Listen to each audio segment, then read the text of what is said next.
Learning Unit 3, Pop Culture. Our learning outcomes today is firstly Theme 1, which is Popular Culture and Cultural Imperialism. We're going to define popular culture using practical examples, discuss the concept of cultural imperialism, and discuss the concept of hegemony. Theme 2, Consuming and Resisting Popular Culture and Cultural Representation. We're going to discuss how and why people consume popular culture using examples. We're going to discuss how and why people resist popular culture, and we're going to critically discuss the representation of cultural groupings. Let's get started. Turn to page 128 and read through the case study scenario that's there. It talks about how Andrew, despite not being able to speak the language, could understand what was occurring due to the cultural product. Now, purchasing cultural products, and we will get into what that is later, can help in terms of culture and communication because we can learn how to communicate through these cultural products. It can be a TV show, a video game, a movie, and so on.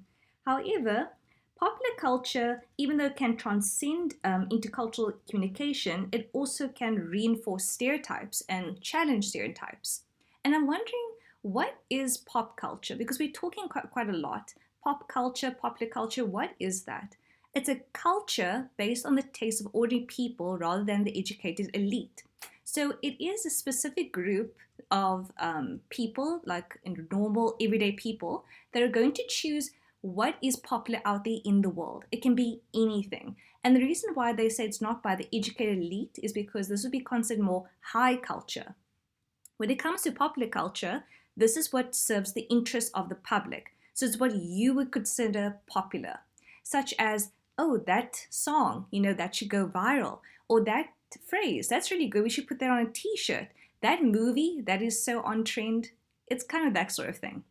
Look at the what do you think on page 128, and they also talk about how do most of us know about places. So let's just say you've never been to Hawaii.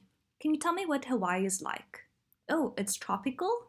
It's got beautiful sandy beaches. The people are so nice. But how do you know? You've never been there. It's because of pop culture that we tend to know certain things. We tend to know about how beautiful places are, even though we've never been there, because of what the movie portrayed or the TV show portrayed. It comes from media.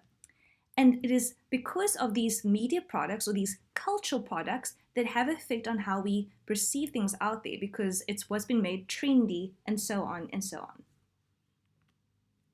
In the next part of the work, we're going to be talking about popular culture and intercultural communication, but this gave you a little bit of an introduction into what pop culture is.